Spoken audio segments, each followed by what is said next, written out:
500 watts to 900 watts ang motor natin. So, ang kaibahan po ng motor natin is differential motor po siya, brushless. Okay? Ibig sabihin, ito pa-andar by using keyless mode. Okay?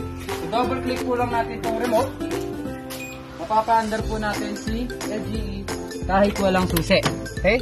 Napapansin po natin yan po yung panel board niya. Then mapapa-andar na po natin siya.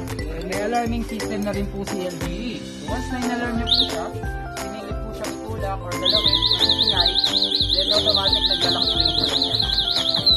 Okay? Shock po natin sa harap, hydraulic shock po yan. Mapapansin niyo po is naglalaro lang po siya. Hindi po siya hassle pag dumaan po tayo sa mga lubak. Yan po. Ano po ang warranty niyan? Then yung main wire po niya is 1 year din po. Mas lalo na po sa chassis. Mapapansin po natin sa chassis natin, ito po yung pinaka-frame niya. Nakapix po yung bakal niya hanggang dito po sa gilid. Ito po yung frame niya. Kahit tadyakan niyo po yan, hindi po yan babalik. Okay? Whenever po nababangga, hindi po mababasag. Mapapansin nyo rin po yung all running light po niya is made of brake light po niya. LED po yan. Yan po.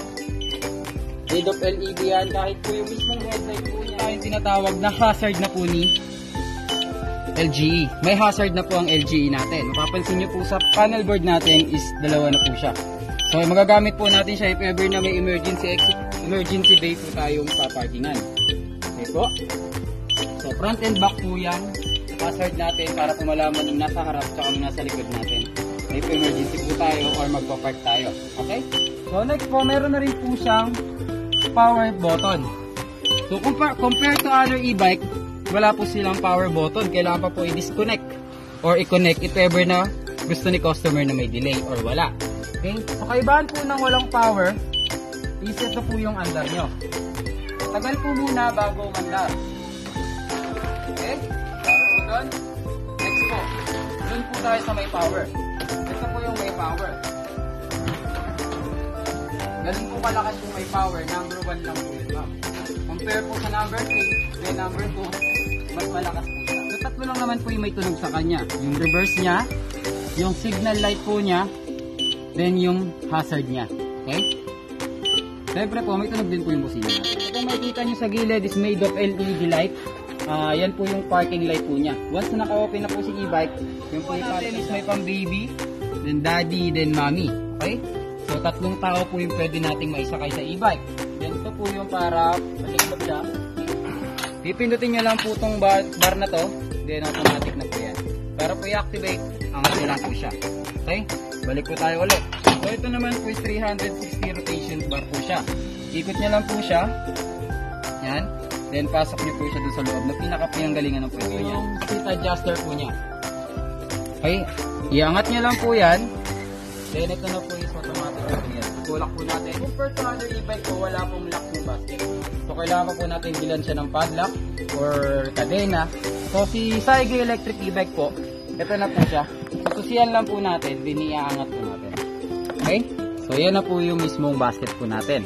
Pwede natin lagyan ng mga pinamili natin sa palengke. Para safety po, is kailangan po natin ng susi. Pwede naman po yan. Kaya naman po siya, so pagbalik po niya, angat niya lang din po to. Okay? So, pag-angat po is, yan. Po siya, nakafix naman na po yan. Okay po? So, maglalaro lang naman po yan. Hindi naman po yan sobrang tigas.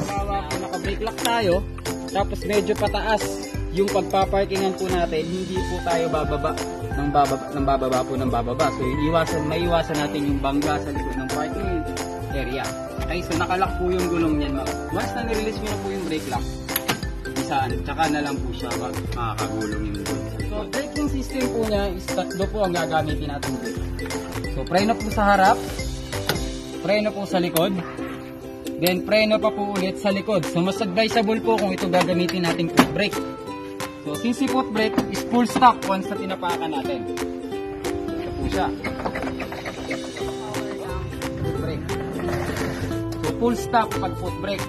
Hindi po siya aandar. Hindi po siya yung sasagat papunta doon. Okay? Unlike sa dynamo na tricycle, so, ganito po yung mangyayari sa inyo once nang nilpunin po siya ng mabibisan. Okay? Yan. Naka-stop po siya.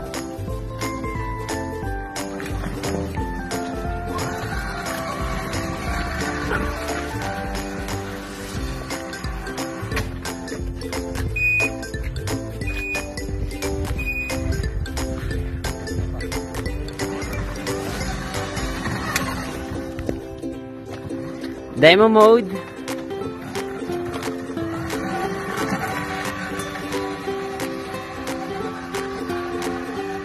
Brake sensor po.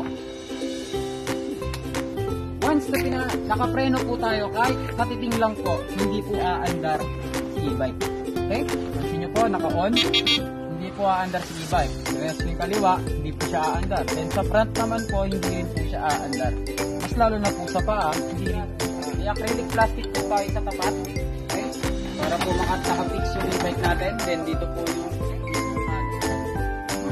upuan po natin is 3 stitch po yan. So matibay po siya.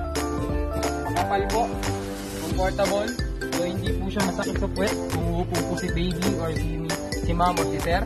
Then yung ano po natin is may armrest na. Malambot din po yan. Hindi po yan plastic na matigas. Okay? Makikita niyo po dito yung Toyota Hilux namin. Ito po. Ito po yung ginagamit natin na pan-deliver. Okay? I-pepper na cash or installment po yan. Depende po sa inyo. Pwede po namin i-deliver dito. Ito po yung ginagamit. So ito po yung sinasabi ko kanina na available color po natin. Ito po si red. Glossy red. Then brown. Okay? So pure brown po yan. And at in chassis po niya is color brown. Not only the flarings. Kasama po yung chassis niya. Then sa green po. Ito po siya. Pwede po yung cover na matapas po tayo. Is yung motor cover natin. Install ko lang po tayo. Multiply then focus. Water absorber. Okay? Kung papasin nyo po, pag binuusan nyo po siya ng tubig, hindi po siya mababasa. Okay? Dadali lang po yung tubig if ever po na maulanan. Hindi po papasukin yung e-bike natin sa loob. Okay? Check po natin kung nabasa si e-bike. O hindi po siya nabasa. Okay, tayo doon. Maraming salamat po. Ito po si LGE. 38,600 in cash.